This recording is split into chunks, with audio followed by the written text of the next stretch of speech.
গতরাত থেকেই গুঞ্জন শোনা যাচ্ছিল যে ইসরায়েল ও আমেরিকার যৌথ বিমান হামলায় নিহত হয়েছেন ইরানের সাবেক প্রেসিডেন্ট মাহমুদ আহমাদিনেজাদ।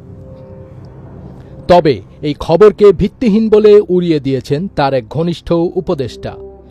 ইরানের সাবেক প্রেসিডেন্ট মাহমুদ আহমেদিনেজাদ সুস্থ ও নিরাপদ আছেন বলে জানিয়েছেন তার ঘনিষ্ঠ এই উপদেষ্টা। ইরান জুড়ে যুক্তরাষ্ট্র ও ইসরায়েলি বাহিনীর সাম্প্রতিক হামলার পর তার মৃত্যুর খবর ছড়িয়ে পড়লে রোববার তিনি এ তথ্য নিশ্চিত করেছেন, এমনটি জানিয়েছে বার্তা সংস্থা আনাদোলু। উপদেষ্টা আরও জানান, তিনি আহমেদিনেজাদের সঙ্গে যোগাযোগ করেছেন এবং তিনি সম্পূর্ণ ভালো আছেন। পরিচয় গোপন রাখার শর্তে তিনি বলেন, আমি তার সঙ্গে যোগাযোগ করেছি, তিনি একদম সুস্থ আছেন।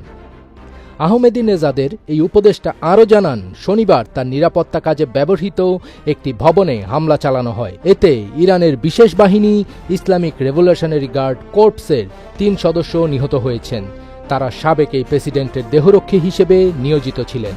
তবে আহমেদিনেজাদের নিজস্ব বাসভবনটি এই ভবন থেকে মাত্র ১০০ মিটার দূরে হলেও সেটি হামলার লক্ষ্যবস্তু ছিল না এবং ভবনটি অক্ষত রয়েছে।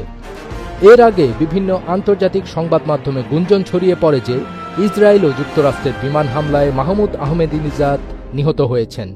উল্লেখ্য, তিনি ২০০৫ সাল থেকে ২০১৩ সাল পর্যন্ত ইরানের প্রেসিডেন্টের দায়িত্ব পালন করছিলেন।